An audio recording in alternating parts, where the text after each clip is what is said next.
I trained Laugar for a few years. You've gone stiff. Oh, have I? Have I gone stiff now? You went stiff then. Did I go stiff now? Yeah, you've gone stiff and your sound's going. Your sound's going as well. Oh, no. Okay, you've gone stiff too. Right, hang on. Let me. You're breaking up. Yeah, let me close this. Oh, no. Right, you got me?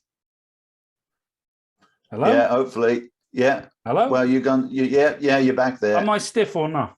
Yeah, no, you're okay now. Just bear with me. This might help. See what happens there. Okay. Right. I lost all my things now. Okay.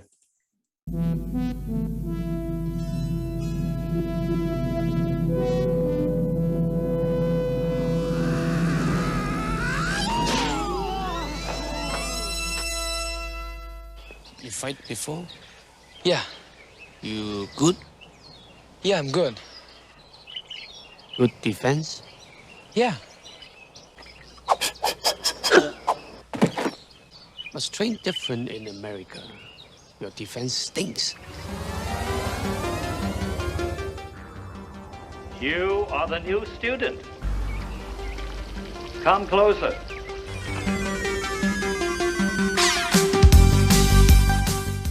You're listening to the Kung Fu Podcast presented by James Still. I didn't think you had it in you. I'm your huckleberry. And Steve Newby. What I do have are a very particular set of skills. Skills I've acquired over a very long career.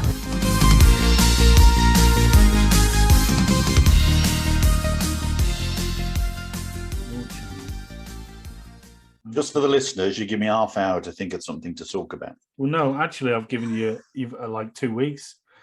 I couldn't do anything in 2 weeks. All the 2 weeks I've been practicing, I've been training for different things. Yeah. I'm trying to get a mortgage. All right. Oh, sorry. So is this the excuse now? It's This your is life's work, man. It's your life's Yeah. work. All right. Mm. Okay. Okay. Okay. Right. We're going to go. We are on what number are we on? I have no idea. 45. 45. Okay, we're on 45. We're going to go. Welcome to the show, everybody. Mm-hmm. With me, James Still, and the old man Noobs. Fresh as a daisy in Canada. How are you doing? Yeah, fine. You did a bit of exploring, didn't you? Yeah, I went to the other side of Canada. It's closer to you than it is to where I am now. It's quite unusual, that, isn't it? Amazing. That's just weird. That's weird. It's about 6,000 miles away. And you, other side of the country. Yeah, you were going to visit some kung fu clubs, weren't you? But you didn't get. Yeah. There was only one, but there was no website or anything. And I texted them and asked them if I could go. I emailed. No, I didn't email. There was no email. Okay. So I just texted him when I got there, and Right. yeah, nothing, unfortunately. well. Not a lot there, to be honest. There's only about 700,000 people in. It's about the size of Ireland. Right. Where were you again? New Brunswick. Yeah. And we went to Nova Scotia, and we went to Prince Edward Island as well. Right. Oh, right. Brilliant. Excellent. Yeah. Great. Okay. So we've got some stuff we want to talk about, which is what, old man? I don't know. Right. Yeah. We'll start off. Right. We had a comment on the video. You're the one who gets the damn comments. No, well, yeah, okay. So we had a comment on the vid, on the second set vid, which is quite old now. We should really do a third one. Yeah, I've done like the garden. We've got also some slabs down as well. Yeah. They're only enough for skipping. Oh, okay. So yeah, it's just enough. Okay, all right. So the comment was from Mac. A question from Mac. Yeah, well, no, well, it's a comment. Yeah. Okay, and and I kind of sympathise with Mac, what he says. He says, I trained Laugar for a few years, but left because all y'all did every night was a 15-minute warm-up, and then your combination of blocks, then you practice your form for your sash, and then sparring. Never learnt any self-defense like I did in Bujinkan and Krav Maga. That's what Max said. Now, I guess he's Okay, from. fair enough. Is he from Liverpool? I don't know. I just took a guess. But I don't know. But You can't tar everybody with the same brush. He's got to be taking the piss though, because I've seen Bujinkan, and that's the guy with the purple hair, and he's Really? like controlling people with his little finger and stuff. So I got to be. But to be fair to the sentiment of the comment, I sent one back. I said, I said, alas, not all Lao is taught equally.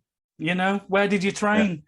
And it's not really, is it? We're not the best, but everybody. I mean, many old school people train in the very old traditional way and just insist it's always going to be the same. And I mean, you can tell that. We've talked about this many times about people when you watch people training and you see like a black sash teaching a class and he teaches it exactly the way that he was taught it. Yeah. So he hasn't evolved at all. All he does is the same moves at the same size. There's no differentiation. There's no development. There's no evolution. It's just, so when you see him practicing on his own, he's still doing the set in exactly the same way. Yeah. He's not making it his. And it's almost as if he's trying to show people that he knows the set in the way that it was taught. Well, you'd know that if you teach it in the way you were taught. But when you train it in the way it's going to be useful to you. So yeah. What's the point otherwise? No. So a lot of people, the beginners will come, or senior, whatever grades come. Yeah, they come to a class and they see people training in exactly the same regimented way and exactly the same thing each. And that's not down to a style. That's down to the way people teach. That's just down to the method that they use to inflict or instill knowledge on people. Yeah, I think though we in Laogar there is a lot of syllabus to go through to a point, isn't there? Well, in all terms styles. Of, I get that, but we've got sort of a comprehensive sort of syllabus that, whether you like it or not, you kind of have to do. But it does kind of, sort of it's time consuming, isn't it? And it takes away from and especially when you've only got 1 day a week to train or two days a week to train, you haven't got a full-time club, then that's always going to be the problem. And of course people don't train that often. They're going to come back, they're not going to know it, they're going to have to start from scratch again each time. Every week they have to get taught the same thing. So it's partially the fact that you haven't got full-time gyms, or that traditionally they're not necessarily full-time gyms. Few people can afford a decent gym, and unless they're really into the money. And a lot of the traditionalists just really weren't into the money, so they had their little church hall and they went to work, and that's pretty much the same right the way up the scale. But I mean, it's worth saying. It doesn't matter if you've got a full-time gym. It doesn't mean you're good. No, it doesn't. No, I'm not suggesting that at all. No, I know. What I'm saying is you can apply different training methods. That's what I'm saying. Yeah. But as a student, you're not going to be able to learn it as fast as you could if you were at least, But the thing is it's down to the student. It's like. People used to say to me when I used to teach, they used to say, how many nights a week can I train? And I'll say, well, you can learn once a week. You can train 24/7, Oh. So that's the point. When you come to learn something, providing you're being taught, you'll learn it to a degree, but then you got to practice it. You got a whole week to practice that thing, and if you come back the next week and you've got to be taught the same thing, that's not the instructor's fault. No, it's your fault. You train it or you don't train it, and a lot of people kind of think, oh well, if I get it now, I'll take it home in a little paper bag, and I'll be able to keep it, and then next week I can, put some more in. You can't. You got to train. And I think that's the biggest problem with a lot of people. Well, let's say about 90% of people who train. Yeah. No, I definitely sort of second that. I mean, I used to practice everywhere when I first started out. My God, in the party room No, in McDonald's. You frightened the guy. The electrician came in and I'm like, "Ah!" You know. I used to train in the back of the truck. Yeah. Oh, I used to sleep in the truck and I used to train in the back of the truck, and I used to train on the car parks where I'd park the truck. Yeah. Yeah, I used to remember going all over the place, training everywhere. Brilliant. And then I'd go to everyone's club as well. Mm-hmm. So wherever I was in the truck, I'd always be able to find out where the local club was, Lao, and go. So I went to Woking, I went to Aylesbury, I went, oh Jesus, I went everywhere. You know? Yeah. What is a question for you, right? Mm-hmm. It's spring chicken, old man, are you? Let's be fair. You are in the the winter of your life, not to be too blunt about it. So, any advice out there for the old fogies training martial art? In these your declining years. No, you know what I mean, because. Well, I'll be honest with you. Yeah, you certainly feel it as you get older, and I'll tell you what, going down and getting up again in Farkune and getting down in Sharp Choi and stuff. I did go down the other day in Sharp Choi and amazed myself. Did you get back up? I did. I got back up as well. Yeah. I managed to get back up on both occasions. There's two in it. Oh, and I'll tell you what, if you don't practice, you don't feel it the next day. Or the day after that. And it's you just tear muscles so easily. Yeah. Just minute tears, and you just think, oh, I shouldn't have done that. I shouldn't have done that. Well, you always said to me, you're doing whatever your age is, year-old kung fu. Yeah, you're doing 25-year-old kung fu. You're doing 15-year-old kung fu. Yeah. I'm doing 60-year-old kung fu. Yeah. So what have you had to sort of make concessions in your old age? You don't kick so high. You don't. Yep. Yeah. That's it, really, and you choose wisely what you're going to do. Choose wisely. But the thing is, it is about what you understand and how you respond to other people. It's what other people are doing. I had a guy in the car the other day training, a student, and he says, "Oh, I'm top karate whatever in Canada doing this and doing that." And I went, "Oh, really?" And when he started talking to me, I says to him, he started saying, "Oh, we do these movements and so on." I says, "What, you mean kata?" And he went, "Woo!" And he kind of got excited because I understood what he said. And then I didn't tell him that I did it at all until later. And then, but it was like the way he said it. It's like he's 16 or something like that. And I thought, okay, so I gave him a little bit of a couple of questions, and I said, okay.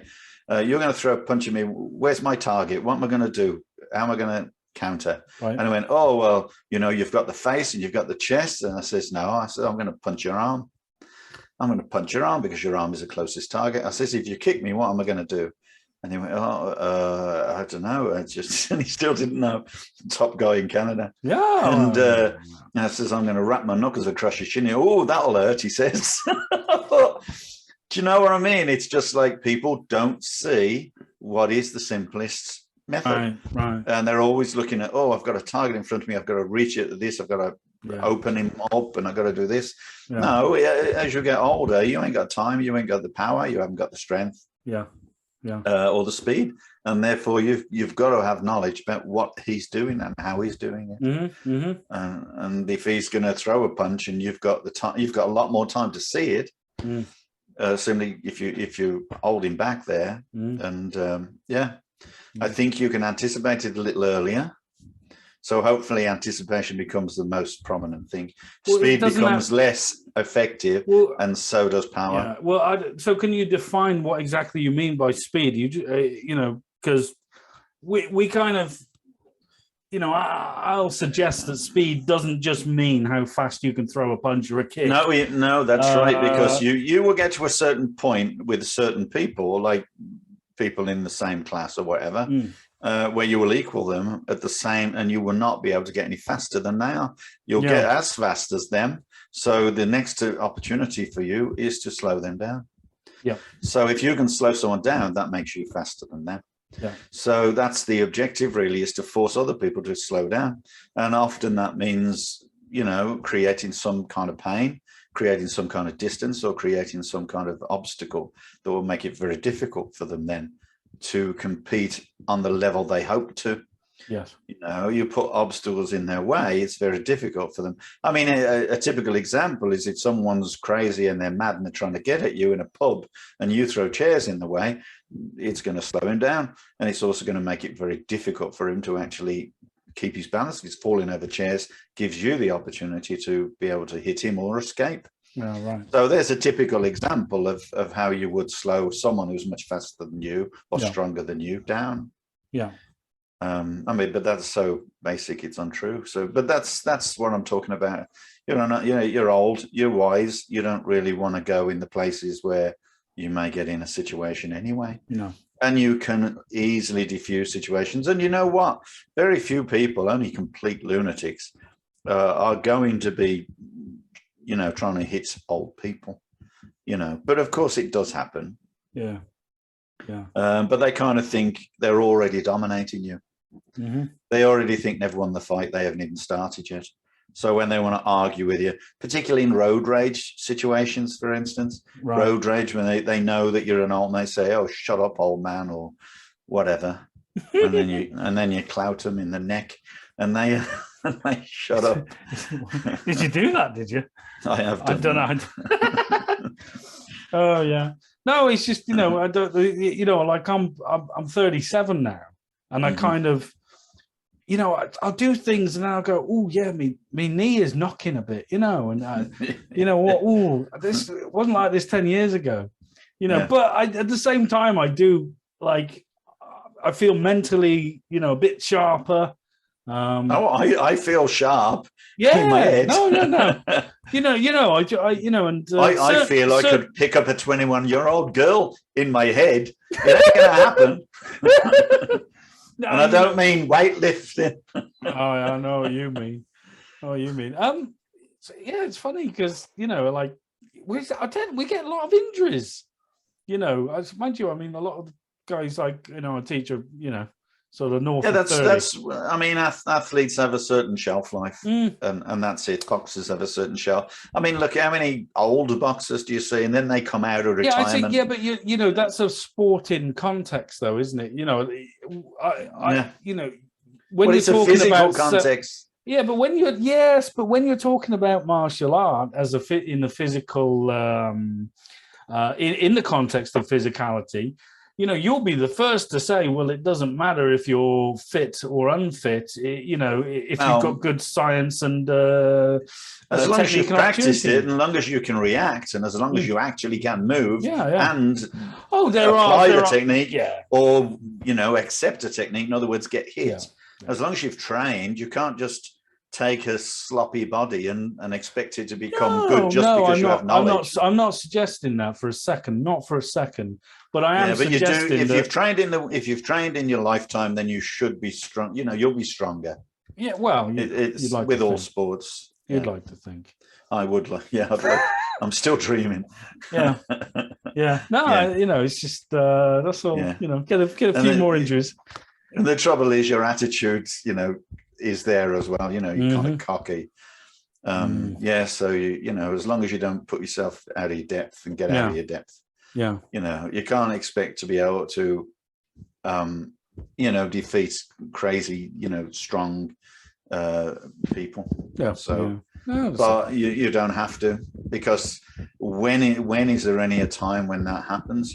I mean, people are going to want to attack you. People who, robbers or whatever. Then but they're not particularly trained. So. If they were trained, I don't think they'd be taking that path. But, it's been known. We know a few.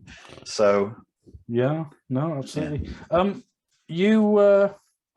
I was going to talk about, have you ever heard of a guy called DK Yoo? Have you ever heard of this guy? DK Yoo. DK Yoo. Is that a Chinese name, Yoo? No.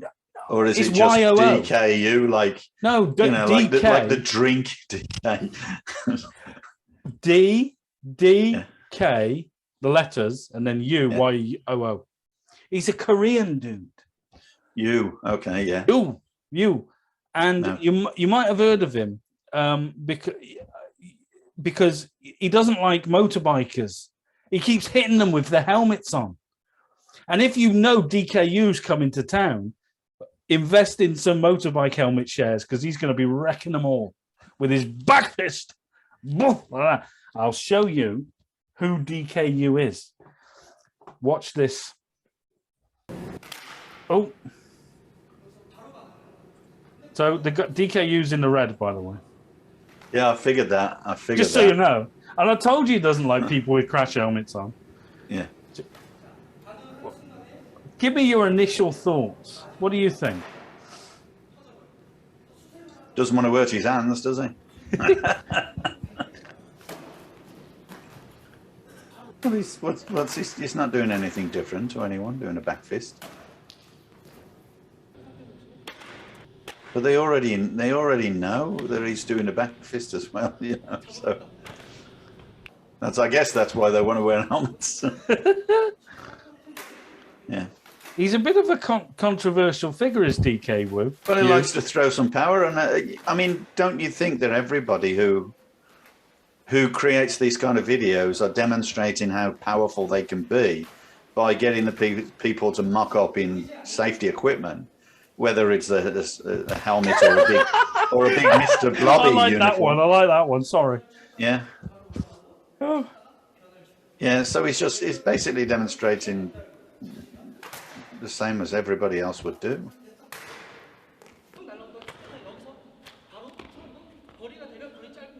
He's got an elbow, he's got a back fist, and he's closing the gap and pressing on the legs. That's no different to what we would do. Yeah. But he's doing it in a way that he likes to.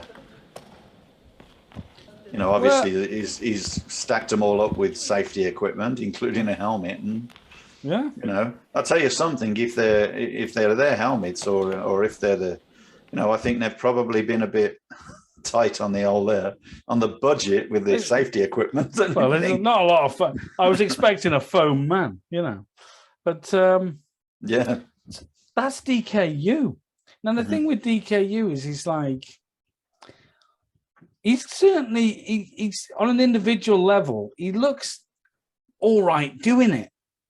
But yeah, he's got there's a few videos of him messing around, doing some sparring and stuff. Mm-hmm. And what do you think his sparring's like? You've not seen it, but what would you imagine his sparring to be sort of like? You would have thought he would be okay at sparring, but it's Right. highly unlikely he's lifting his legs that much because he seems to like that back fist and elbows and close quarter fighting, which is good stuff. It's good stuff, but we have to suggest that it's good stuff when your attacker is not being violent. Well, yes, that's true. I mean, the attacker's all prepared to get hit, isn't Right. he? He's attacking on call. He's attacking on, specifically, for the guy. The guy knows there's going to be two people. He doesn't know. He knows there's going to be one person. So he's going to do his techniques in accordance with what is in that preparation. Yeah. So, but that's the same with all, with all training. It's only when you get outside and you start to recognize, you realize you have to respond. So you got to respond to certain things. And I'm not knocking him at all. I think he looks quite nice. It looks nice, but I've seen some vids of him training, whatnot, sparring and the problem he's got is it's very, what's the word? He's a bit, he doesn't have the timing. And and the problem is, I think that's because it's not set up anymore. Exactly. Yeah, right. And that's the point. So anyone can do a demonstration when they'll stand there, say, watch, come at me, throw this punch, and now I'm going to do this. And they don't have to tell them what they're doing. No. But the guy's already on edge anyway. The guy all knows he's going to get hit, but he does it politely. And what happens? Well, the thing, this will kind of, I think with this guy, he's got lovely footwork. Yeah. But he gets a lot of stick from people. And you can kind of see why. It's like some of it's quite, esoteric in terms of, he's holding all the people in a line and stuff like that. he's got a great footwork. He's got a lot of great attributes, I think, to be a good fighter. But well, he's probably got some very good basics, you know. Yeah. But it all depends on what organization and what kind of history you had. Fight-wise, I mean, if he's been fighting the same people, particularly if it's Taekwondo, for God's sake, then it's going to be, you know, a little bit different. And, you know, it's kind of very type of boxing stuff. But if you look at his back leg there, when he was throwing those punches, he's throwing his whole weight forward and coming completely off that back leg. So, you know, he's limited to what he's going to do in that sense. Do you know what I mean? So he's not moving forward for. I mean, there you go. He's just throwing basic punches there, as the other guy is. Yeah. Oh, I like that one. That's a creepy crab move, that. But you know, that was like Michael Jackson. No, see, when they start doing that annoys me. The inch punch and all that. No, I don't like that. And this stuff here is just like, oh, come on. I know, it's probably for fun. I get that. You know. But well, once you've turned I mean, that's obvious there. Once you've turned the one guy the one direction, all the others were following him because they're pushing against the person in front of them. Yeah. They're not pushing him. Yeah. They're pushing the person in front of them. So if the person in front of them is diverted, so will they be diverted. Mm-hmm. And so therefore he only has to, you know, present what do you call it? Resistance to the one person. Once they start pushing, if he's not there anymore, it doesn't matter how much power they've got. He's simply not there anymore. So all he's done is he's twisted the one guy and all the others are following him. Yeah. So that doesn't make it strong. That simply makes it, you know, tactical, if you like. So, but to demonstrate, you could demonstrate that with one person. Yeah. But it wouldn't look so, you know, amazing. He's certainly capable of selling himself. I mean, he's a successful guy. But that's what makes the martial artists of today is that they are not martial artists, they are showmen. Right. Many people, I mean, I'm not saying they're not skilled because some of them are very skilled, but the difference between the person who is simply a martial artist and then the person who's a martial artist with showmanship is that the showmanship gets the people. Yeah. Oh, you know what I mean? So it doesn't matter how good you are. Like I said before, it's the same scenario as you're walking down a street and seeing two gyms, and the one you look in it and there's an old Chinese guy able to do amazing things and teach traditionally martial arts. But then you walk down the street a little bit further and you see the guy with the pads and they're throwing these, you know, fast punches and banging pads. Which one are you going to join? You're going to join the one that looks the most exciting. And if someone can sell it rather than just be it, then that's what's going to take, you know, precedence. So, unfortunately, that has kind of destroyed martial arts in some way because some people are very good at promote. Look at Bruce Lee, great. You know, he can promote the 1-inch punch to people who've never seen it before. Oh, that was the thing because no one did see it before. Exactly, that suddenly makes him amazing. And so it doesn't matter. I mean, if I truly believe, and I know people will comment, but if you was to put Bruce Lee at his age, you know, between 24 and 32 when he died, if you put him in a competition, a contest of semi-contact, he's not going to be any faster than anyone else. No. Right? You're going to get people that are going to kick shit out of him. Yeah. Simply because he's got some technique and he's got great timing, but so have they. Yeah. Yeah. But they you know, they're gonna he kind of opened the gates, if you like. Absolutely. Which we've discussed before. Well, it's just the science he used. He used the same science. Yeah. Yeah. But you can use science and demonstrate it in a demonstration. Yeah. But then you can use science and use it in constant competition. Yeah. And who's going to be the best? The person who constantly uses that science to win contests. No, but I kind of think with the Donkey Kong Wu or whatever his name is, he's tapped into a market, which is sort of economy of motion, faster, you know, blah blah blah, you know, and people, you see it and you're taken in with it. straight away. Okay, well, I'm going to give you a scenario here. Okay, so coming from Korea, I would imagine his background is in Taekwondo and so on. It looks to me like he's built up some kind of ideology. You can say Hapkido as well if you want to. But, you can see that he's using ideology or content, if you want, that is fast, back fists and so on. Yeah. Those things they didn't even exist in Taekwondo, except they're pulling right back and so on. And if you've got an audience, but if you've got an audience that is purely or mostly, majority-wise, Taekwondo, you're going to impress them. Sure, yeah. That's no detriment to Taekwondo, but that's a fact. Yeah, I mean, he is doing, he's going just around not doing the same style. He's not doing the same style. No, so he can go around the world and he can go in front of, with his Korean flag and say, I'm from Korea, this is how we do Taekwondo or fighting or whatever. And then all the Taekwondo guys will go, wow, I never thought of that. Well, that's because you keep sticking your bloody legs up in your ear hole. Yeah. That's why. So, if you're taught to lift your leg up, off the ground constantly, then you're never going to do that because he's going to push you over like everybody else does in contests, in competitions. They never won when we used to fight them in every 2 years. You had a competition between the Taekwondo, the English Karate Association, whatever it was, and Laogar. Yeah. And in the end, it just stopped because they just never won. Yeah. Yeah, they just could never win, and it's down to tactics, and he is utilizing good tactics against people who may have not been taught. Right, that's the issue with I think a lot of people have with the guy. I mean, I don't want to far be it from us to crap all over people. But I reiterate, he looks good. He looks good doing it. He does. But we're talking about marketing. We're talking about marketing, and we're also talking about showmanship. And if you go to anywhere, same as Bruce Lee, if you go anywhere where they haven't got the same tactics as you, and then you apply better tactics than what they have, knowing full well you have better tactics than them.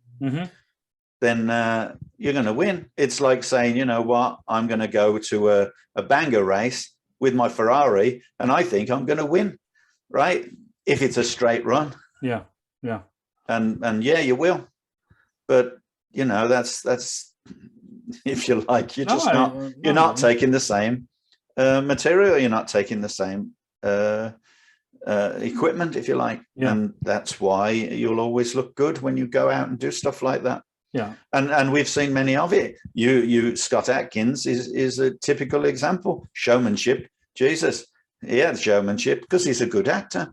Yeah, but when he did that kick to you, and he sort of aimed it to your chest, and you were sort of prepared to get it kicked in the chest, and then of course he raised the height of the kick when you were crouched and kicked the top of the pad. That's going to send you flying because you had all your body weight down low. And you're trying to keep it ready for that punt kick into your chest or into your stomach. Instead, what does he do? Kick up here in the top of your chest, practically in your neck, and you're going to boom straight away. You're going backwards. Not only do you not want to get kicked in the neck, but at the same time, the body weight is in a completely wrong place. Yeah, yeah. And he knew that. He placed it there, but that's what feinting is. But it's feinting, showmanship. Oh, yeah, absolutely. It was brilliant. Loved it. Good kick, good kick. Here, let me show you. Let me show you DK having a bit of a sparring sesh. Yeah, see what you think of this. So why isn't he wearing a head guard? Because he's DK Woo. He's Donkey Kong, man. Oh, okay.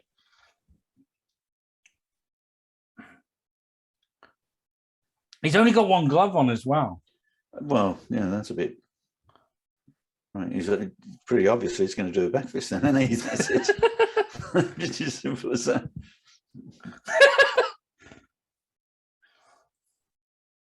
See, it all suddenly looks a bit. You know what I mean, old man?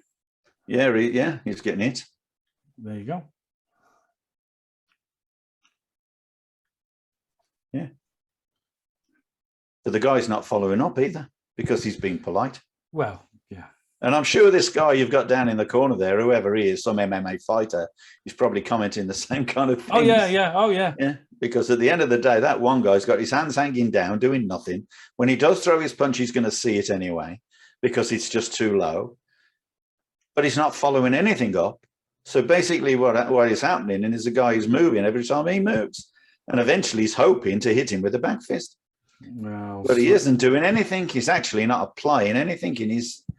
Well, so although I don't know. He's Is he getting warmed up? Is he getting warmed up? Come on, DK. Come on, Donkey Kong.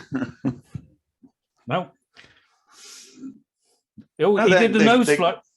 Oh, yeah, and then he turned his head when he threw the punch, and he got hit in the side of the head then. Right. And the other guy's only throwing one punch at a time. Yes. And he's hit him again, but the other guy's turning his back. He can't fight either. Yeah, so he's basically waiting for it. Why don't you just bloody... You know where he's going to hit. You get your bloody arm up. Yeah. He's obviously going to try and hit you in the side of the head. It goes without saying he's trying to play his back fist, isn't he? Why doesn't the guy lift his bloody arm up? You're having way too much fun with this, old man. Way too much fun. So the guy in the black should be lifting his left arm up to protect his face. No. And then the guy's got nowhere to go. Then he's got to start fainting. It's going to slow him down. And the other guy, as he lifts his head, if he's going to aim for his back fist, he may as well just hit him straight in the stomach.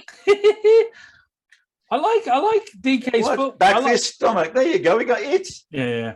I like DK's footwork, but the problem is he ain't using it, But he's just thinking he can just do this back fist to anybody. I know. Well, we all do that, don't we? We all play around with a bloody back fist, but we're doing it specifically to demonstrate a back fist. Yeah. But his back fist is no faster than the other guys. Yeah. But the other guy should have his bloody arm up and not be so relaxed. Yeah. Anyway, that was that. So, I think when you look at you can... He's technically good. He's, but we need more sparring. Yeah, he's shall we say, tactically challenged. There you go. Technically good, tactically challenged. Yeah, but it's amazing, isn't it, when you don't have a compliant partner? Yeah. How the chinks in your armor are kind of suddenly changes. Yeah, it suddenly changes, doesn't it? Yeah. And but I do like the look of what he does. I think he looks really good. And like I said, I think he's got a really good training base. But if you think that you're going to go out and then try to prove to people that you can do a back fist, I mean, it's not Bruce Lee era anymore. No. So shut up, and you better start putting something else in your arsenal, or at least tactics. Well, there's no tactics there. He's waiting for the guy to hit him, but the guy is hitting him. It kind of defeats the object, really, doesn't it? He's got no defense whatsoever. He's simply throwing out the back fist. But the other guy didn't have any defense either, because he was kind of just trying to hit him. I know. Kind of under pressure to have to try and hit him. Yeah. Because that's what the guy probably told him to. Oh, you got to try and hit me. Okay. And then he did. Yeah. Well, shall we give up now? Yeah. God bless him. I just it's I'd love to know what he charges for his courses and whatnot. And yeah, exactly. And that's where they make like... that's what pisses me off, where they make the money. Yeah. And that guy, no doubt an MMA fighter or something. I think I've seen him commenting before. Yeah.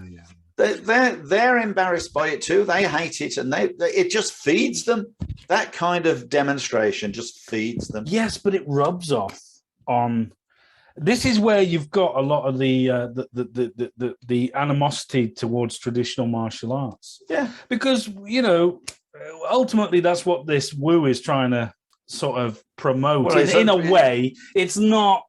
No, because they had no guard up, they had no preparation. Yeah, I know, but he's trying with all his little, forearm strikes and back fists and shoulder, strikes and all that. It's harking towards a more sort of traditional concept of fighting, meaning it's coming from a traditional concept of fighting. Okay, all right. So you're using, a lot of things, but when we can't get basics, understood and practiced properly, this is the problem, isn't it? Yeah. Yeah. And then when you get someone to fight and say, right, okay, I'm going to spar you and I'm going to try and, I want you to try and hit me. And then he does hit him, and then he just lets him and has to keep on moving around because he can't figure out a way of doing it without getting hit. And the guy's got his bloody arms flailing down on the floor, you know, hanging down. You've got to get your arm up. You've at least got to get one arm up, right? So if you're going to be left fighting stand, you're going to have your right arm up. And like that guy was the other way around, wasn't he? So, I mean, even then he was southpaw as well. So let's face it, you know, they were both fighting southpaw, weren't they? Am I right in saying that? Yeah. I think he was switching. I think he was switching. Oh, right, okay. Well. Yeah. But, the guy in black? Well, I think they were both weren't they? Yeah, okay. You know, it wasn't that great. I don't overanalyzing it because it's number one, it's a bit of fun, right? But you can just when you see people under pressure, that you know, and okay, that's and then it doesn't make it equals him out, doesn't it? It does, and everybody, and like you said, you're feeding people like us because we're talking about it, but you know, also the other guys, you know, are a lot less forgiving. You know? So, you know, it brings that's what creates the bad reputation in traditional martial arts, though. When you then say, okay, I'm going to use it physically or in a tactical arena, like he thinks he is there. And then people look at it and say, well, wait a minute, there's no tactics there. There's no strategy there. Basically, you're letting the guy hit you because you've just got no guard whatsoever. Well, if you're going a full contact fight, or even a semi-contact fight with your arms dropping down like that, the likelihood is you're going to get hit because you see them all the time with their arms out, but at least they're bouncing around and got some footwork. And that guy had absolutely no footwork. So, you know, interesting, you know. Yeah, well, sorry for my comments, everybody. I just... don't be. It's just, you know... Well, that's what we're here for, isn't it? Well, if we can't talk about it, you know, who can... Right, let's change the subject. Okay. What are the benefits of a straight technique over a circular technique? When you say I say straight. Okay, right. Let's just look at Let's say back fist. Okay, direct jab. Direct. Any straight technique, a front kick, straight. Side kick, it's straight. Okay, as opposed to hooks, uppercuts, spinning techniques. Okay, what? This is a layman chat, but we haven't really talked about it. No, so for the layman, then, for the layman, I just want you to just go through the benefits of straight line techniques versus. Well, for the layman, then you're creating. You're obviously a lot faster because you're a lot closer. And I noticed you didn't say reverse punch is a straight one, and that's developing power. But it's kind of defeats the object if you're trying to create speed. So in that sense, it's a straight punch, but developing power from the rear end, like a back leg front kick. You do a front kick from the front leg, it's very quick. If you do a back fist, it's very quick. It's going to be from the front hand. If you're going to do a jab, it's from the front hand. They're all fast. The circular ones are far more, they're stronger. They take a little bit more to develop, which is why they create power, as long as you're using your whole waist when you twist. Because remember, it's not the weight of the arm that hits you, it's the weight of the body weight spinning with it. So a hook is, the body weight with it. So not sort of swinging your arms around like so. Yeah. And then when you spinning techniques, you're talking about spinning backwards. You're talking about. I can talk about let's say a spinning back fist or a spinning back kick, shall we say, or a spinning back kick is to develop power, but it's also really trying to fool the person. But I think you have to think about when you're throwing techniques like that, you're throwing them not as, I wouldn't say afterthought. It's like in preparation, you may have done other techniques which force your body to go in a specific way. So if your body's going around to the right, then you're going to continue spinning around to the right. And therefore, the only option you've got is a spinning continue to spin around the right, so with the legs coming around behind you or the back fist coming around behind you. Yeah. It's the only option you've got. You can't swing one way and then attempt to go the other. In the counter opposite direction. Yeah, if you're going to put that kind of energy into it. Yes, you can do a hook that way and then a hook that way, but not in reality. That would be extremely difficult. So you're going to be, punch, hook, uppercut kind of thing, and then maybe do a hook. So you're lining yourself up again, so the body lines up again. Yeah. But if you're throwing a technique like that way, then the only option you've got is to continue around because you're going so fast. Yeah. I mean, if you take a look at any Thai boxer and they throw a big turning kick, they do a turning kick, they end up facing, with their back to them, and they've been completely around. But what have they done in between that? Once they've thrown that kick, if it's past you and you can close that gap, yeah, that's all they're going to be able to do. Well, a lot of them do that, and they tag on a spinning back fist on the end of it or a spinning elbow. So they're using the principle. I think with the more. I mean, I never really liked that. You can't drop to the down and sweep the leg, Ken. You can't drop to the ground. Because if someone's someone's kicking like that, can you not drop to the ground with a sweep? I don't know in time or a leg trap. I don't know. Well, there's a couple of examples that you could do if if someone kicks and turns around. If you're moving in, they're going to do an elbow or a back fist. It's a foregone conclusion after the unless you just stop them spinning in there. Just rush into them. Yeah, exactly. Shoulder press and yeah. So you can do that in a sense. Remember, we used to do it with the sword. Someone spins with the sword. Absolutely, yeah. And as they spin with it coming around the second time with the sword, you can easily stop that sword because people are meant to throw the sword around. I did comment on the Laogar website. Someone was doing a sword. He had a good sword actually because it was cutting through a bottle of water, which was really good. Right. Yeah, but he was doing this. A Dow, yeah. Yeah. He was doing it in the context of the form.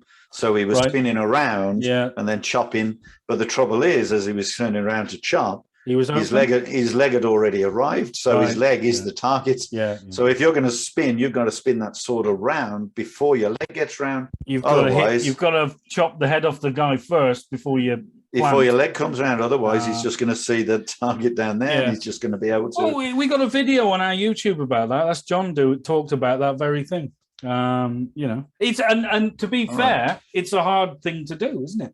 Very hard. It feels awkward, but if your sword's heavy enough, it will take you round and it will go round first. Yeah. So basically, the idea is not to go that direction, but go upwards, and so you're spinning, in a much tighter spin. Yeah. But a spin can differentiate, it can change everything. It all depends on the kind of spin you're going to do. One of the, you always hear a lot about economy of motion. Anyone who's read old Bruce Lee's Jeet Kune Do or whatever. Now, he doesn't just solely advocate for straight line techniques, but he kind of will, as the Wing Chun lot, and as we would maybe say as well, a straight line technique is economical, it's fast, but there's got to be certain conditions that preface that. And Number one, you've got to have powerful. Well, it's not, but you've got to have a clear run to the target from the point of conception of the punch to the end, target. If there's something in the way, that's where you've got a problem, and that's so. But I think that's the same with any technique. So if you think about things like spinning kicks, for instance, it isn't about the power of that kick that it's about this, if you want to call a stealthy kind of kick. And the reason being, of course, as we've already talked about, the body's going one direction. Perhaps you've thrown other techniques.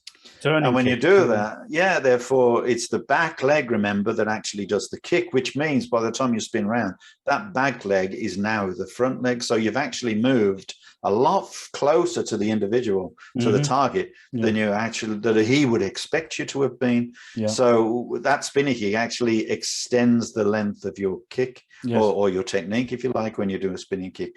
So it can be to that end, it can be out of line of sight, if you're not paying attention, or if it's been, if there's been some kind of feint before it, but certainly it extends the length of your kick because you're not kicking with the front leg, you're spinning on the front leg, and the back leg is coming right from the back, and now it's at the front.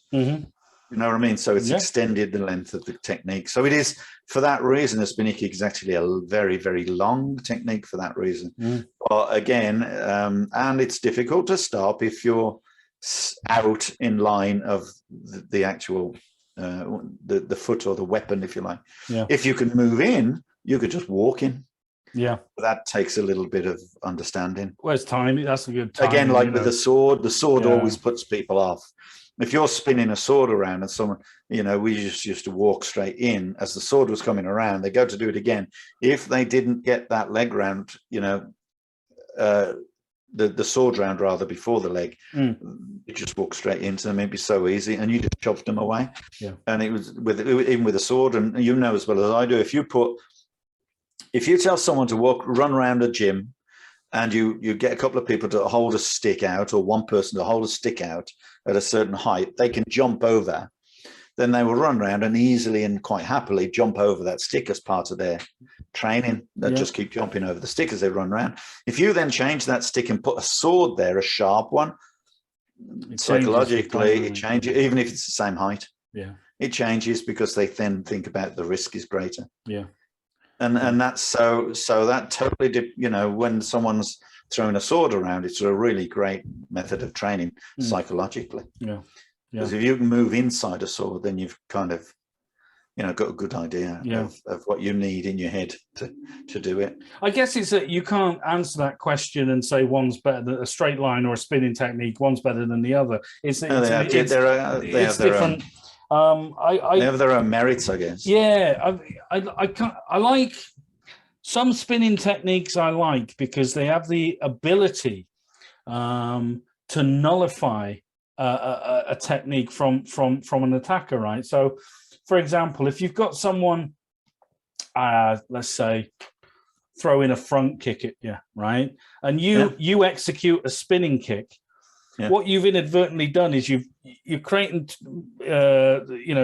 centrifugal force. You're just creating a pivot point with your body, and you're taking a target, which is you, around and away, and then you're, at the same time countering with that spinning kick, for example. Mm-hmm. So it's nullified the original technique. The intention of it was.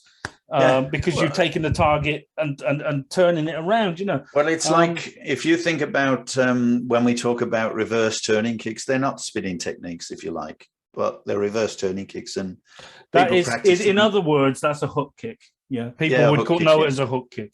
Yeah. That's right. Okay, so they do a hook kick, and of course, you do a hook kick in line, you can be swept and so on. Because the objective it's coming straight at you. Yeah, so you're doing a step to the side, and then the hook kick actually comes to the front, not around. Yeah, it actually comes to the front because it's the body that actually moves off the target. Yeah. So if someone's, as an example, using your example, if someone's doing a front kick, and you step off to the side, you've got that kick comes through, you're out of line. You're lifting your foot up, and there's your front kick, but it's direct to the head, to the face, not around it, as people imagine. Only if you stand there and you do it, then it becomes around the person. Yeah. And of course, it totally depends on what the situation is. Oh, 100%. But it is, to do that, it is a lot slower because you are stepping off. Yeah, but you're stepping off after the event, so which means you're in effect you're countering. I know what you mean. It'd be very slow if he was standing there waiting to fight you. Because if you stepped out, he would see it. Yeah. But if he's already in the midst of his technique, then of course you can quickly slip. Yeah. So it's like a slip and a jab, or slip and whatever, as someone's throwing a punch. Yeah. The same kind of method or ideology, if you like. Yeah.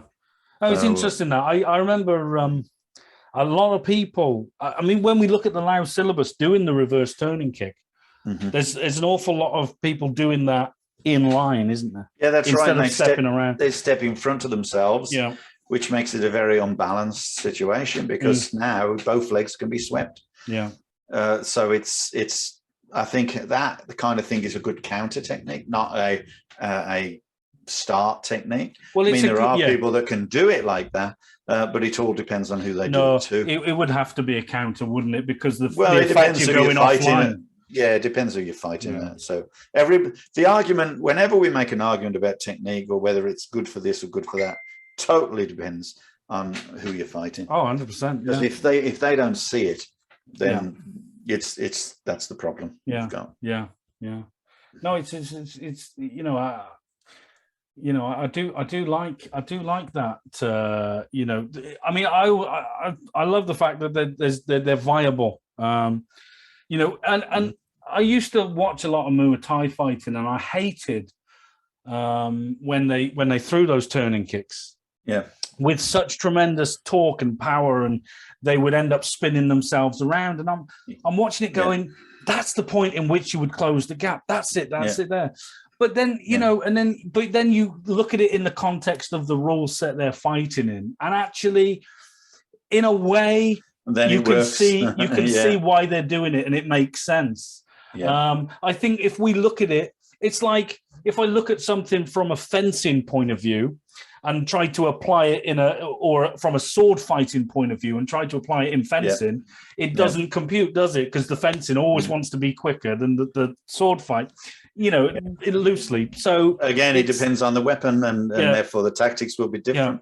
Yeah. And another thing I see, you know, with a lot of Muay Thai guys, which I kind of really like, I can see definitely get the benefits from it, is the switch kicks. So all they're doing is there's a couple of ways you can do it, but they're just switching the leg. So if they've got their left foot forward, they'll switch their stance, so their right foot's forward, to bring their now left leg from the back and create more power and do a turning kick to the leg, for example. Yeah. Now, you know, you could do that on the same spot, or you could inch closer or whatever and do it. But, you know, it's kind of in the context of a Muay Thai rule set. I think, I kind of like that, because you are gaining a bit more distance. But when we look at fighting strategy and tactics, I mean, because of the background, you know, I've come from, I'm always looking at, is that fast? Is that direct? Does it serve its purpose? So I'm kind of a bit biased in that way. I'm like, well, let's say you're really good. You know, as soon as they switch that leg, that's when you rush in and hit them, right? Because, you know, that's the point. That's the go signal before they've even got that leg off the ground. But you'd have to be pretty switched on and, you know, plan a fight. You know, and there are people who are that good. And but, you know, I don't like, I've certainly changed a lot in terms of the way I'd see techniques done that are different to what we do. And, you know, because ultimately, I'll be frank with you, I don't think any of it's different to what we do. I think, you know, I look at a kick and I say, well, we do that. But maybe we've had people talk to us before about, you know, oh, my teacher is teaching me this kick, but I can't see how it works. And I've started doing it like a karate kick, and I'm thinking, what's that mean? What's the difference? Right. Yeah, exactly. What's the difference? You know, but if someone's doing a kick, then any grandmother can kick you in the nuts. You know, if that kick works, then that kick works. So it's not like, well, wait a minute, I can't make it work. What do you mean you can't make a kick work? You know, you're going to break your toes if you do it wrong. You know, but that's about it. Or you'll fall over. What else can go wrong? Well, this is it. And I want to, the way I kind of view techniques and different things or whatever, it's not so much, you know, it's this style's kick, it's that style's punch, it's this style's whatever. I want to try and look at it as a problem that I've got to solve, you know. So I want to take away all the frills of it, you know. Oh, this is a Muay Thai style kick and whatnot. No, I want to look at it as a problem. They do. They add frills to try to separate them from the masses. And I get that, you know. But we've done it. To be fair, we've done it. We talk about Lao and, you know, back in the day, and we have a bit of nostalgia about it, which, you know, I'm proud of. But, you know, we're the first to sort of, you know, admit that, you know, everything's caught up and sort of kind of balanced out now, you know, in terms of the sport. When we look at the science of a style, there are very few traditional arts that are taught in the way that, and I don't mean to be, you know, flippant about this statement, but from what I've seen, it is true. You know, there's not many traditional styles that can, you know, boast the science and the thought processes. Certainly, because they've lost their way. They've broken and split and separated, and they haven't got a following. They haven't got, you know. Then they obviously they make it. They make it so that. Is that President Bush? No, it's what I want to talk about next. Go on. Oh, right. Okay. They haven't made it their own. They've simply tried to sell it in a different way. Yeah. And I think whatever they think it's supposed to be doesn't really work for majority of them. And of course, thousands of them die off. And then, of course, it's their students left to pick up the pieces. Yeah. And their students have less knowledge. Yeah. And so therefore, well, depends. But and therefore the style changes all the time because, and then there's the politics of it and the groups, you know, the organization, the association that is claiming everything off you every time. And then people want to do it for a living. People don't want to do it for a living. People are forced to do it for a living when they don't. And people desperately want to do it for a living and they can't, you know, whether they're knowledgeable or whether they're just, you know, stuck with, you know, all the red tape of an organization. So it's gone to pot for that reason. And but there are still good martial arts out there. Oh, no, and good martial artists. Yeah, absolutely. Absolutely. What do I want to talk about? Humphrey Brooms. No. Come on. Crack the code. Oh, Jesus. Basil Brush. Oh, that's the wrong way. Sweeping. There you go. See, old man. If there's any flies on you, they're paying rent. Right. Talk to everybody about your specialty subject, your speciality subject. Sweeping. Well, yeah, when I was younger, sweeping was a really good. Was my forte. In Come on. Now, to be fair, now you're in the winter of your life. You've got you can't kick very high, so you're gonna have to be a sweeper. Sweeping is absolutely. Sweeping will always be in a great situation. If you can get sweeps off, you're in a really good, easy situation, and it's so great to watch people fall. So that was my interest. Yeah, sweeping can be an extremely. The problem is with sweeping is you've got to be deliberate in performing it. You can't kind of half-heartedly do it. You can't be nice. No, because the guy's got to go down, and if you haven't got the facilities for him to go down, and that doesn't mean just okay, it's a hard floor, so he's going to land on the floor hard, which will hurt. But sometimes mats are not efficient, not because they're not soft enough or something, but because you can kick someone's leg from under them, and their foot sticks to the mat, and you end up hurting their ankle. So it's got to be done in a specific way. So instead of kicking at their ankle, you're kicking at their heel, because obviously their heel is the last part of the, if you want. So it's going to go much easier than if you were to kick the ankle and, all that against you. Yeah, yeah. I'm sure people can feel that if they did it. But yeah, so you've got to get around to that. So it depends totally how you can draw the person, the way he can stand, the way he's fighting, how you can maneuver to apply it. And of course, inside sweeps and everything. But there are some dangers to it when you're training together. You don't want to hurt each other.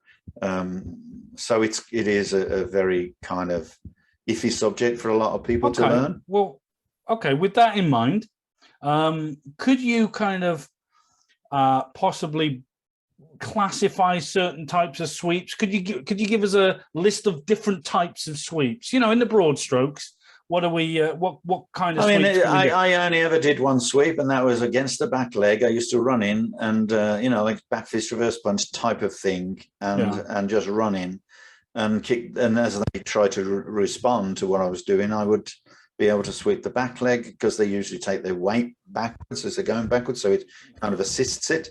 I also used to do drop spinning sweeps on the floor as well. And that was good, because people would go not just up onto their back, but they literally would go all the way around like a somersault, over you, land on their stomach. Yeah. And that was a bit too dangerous, because that was solid floors that we used to do that on as well. Yeah. Well, you have pads on. You have pads on. No, I didn't.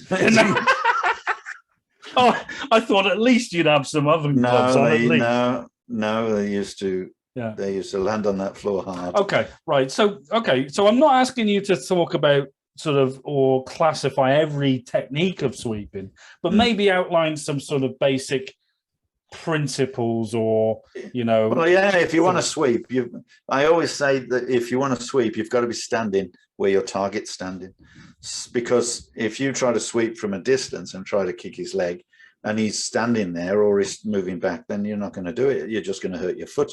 Right. You know, so he's either got to be stepping towards you, in which case you can catch his weight as he goes to put it on the front leg. Right. So that's easy enough to do, both inside and outside.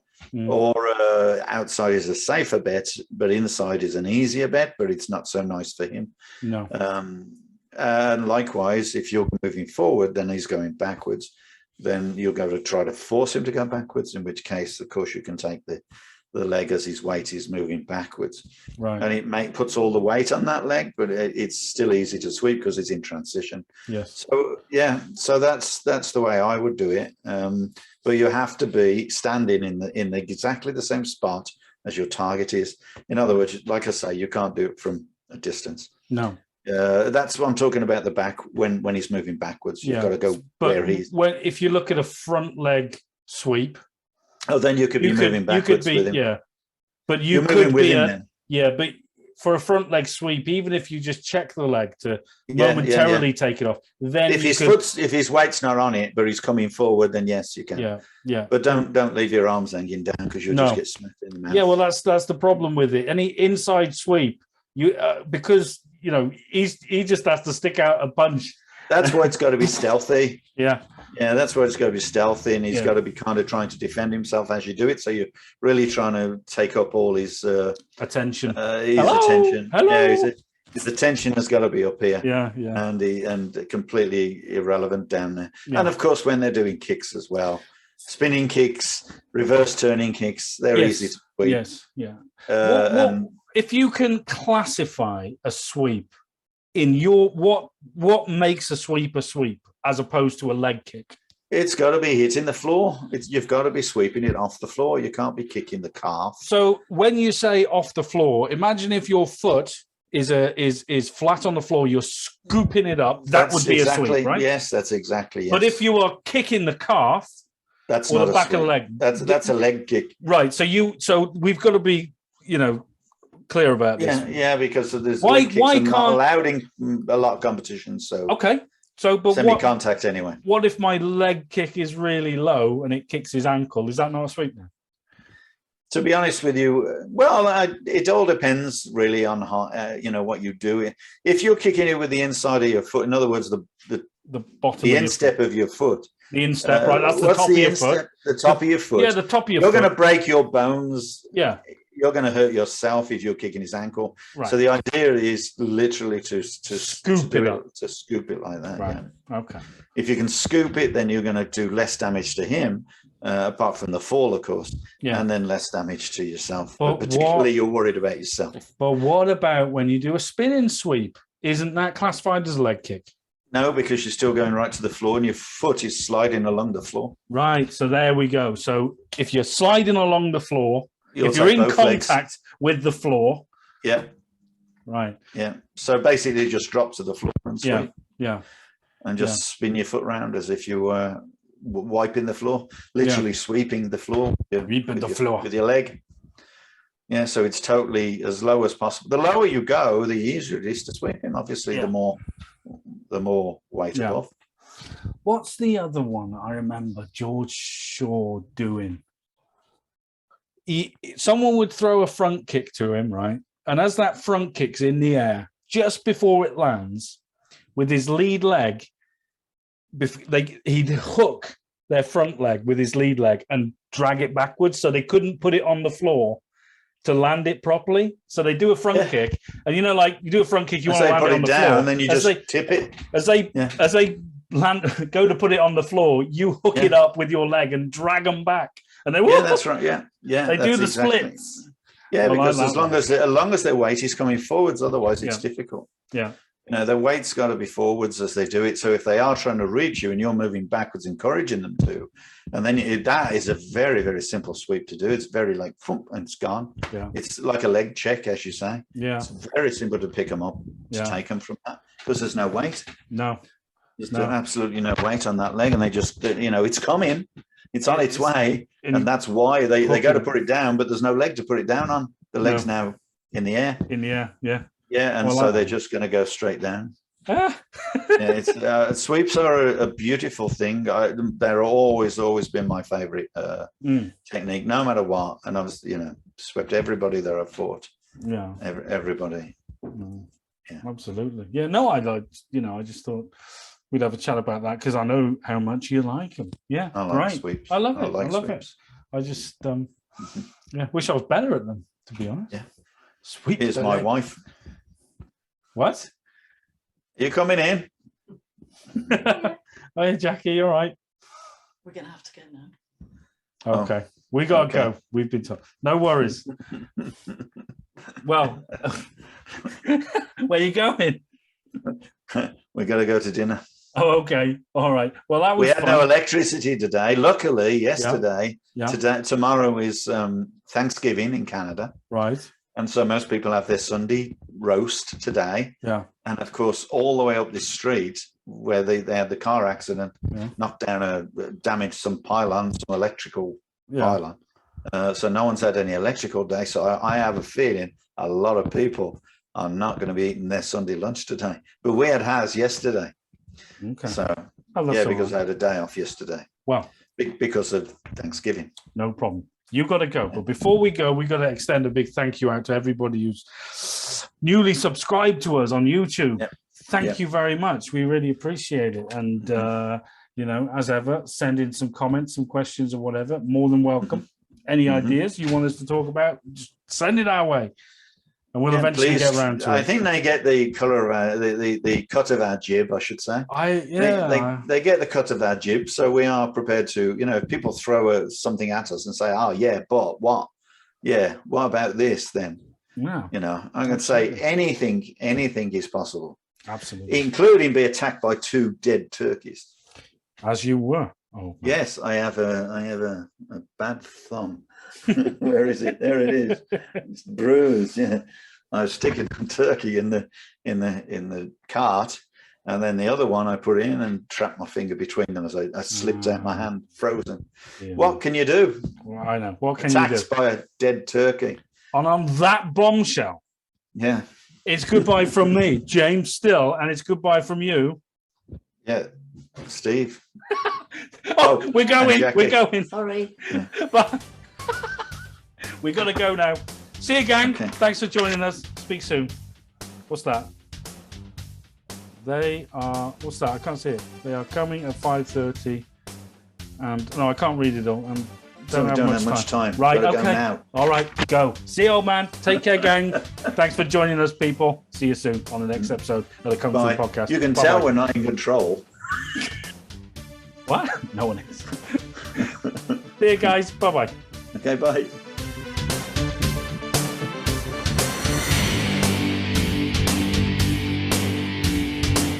Concentrate on your enemy's weak points. The eyes, the throat, the knackers.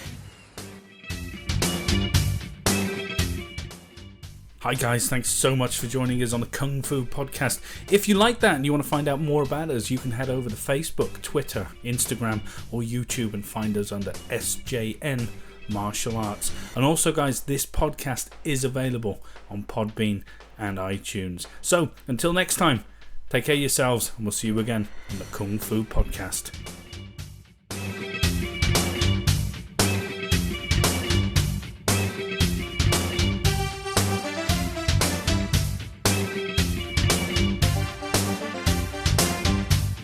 Karate punch is like an iron bar, whack.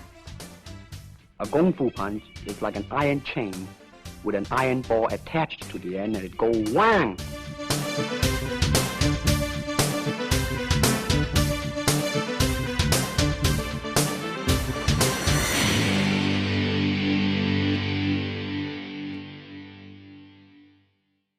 Can you break a log like that? Don't know. Never been attacked by a tree.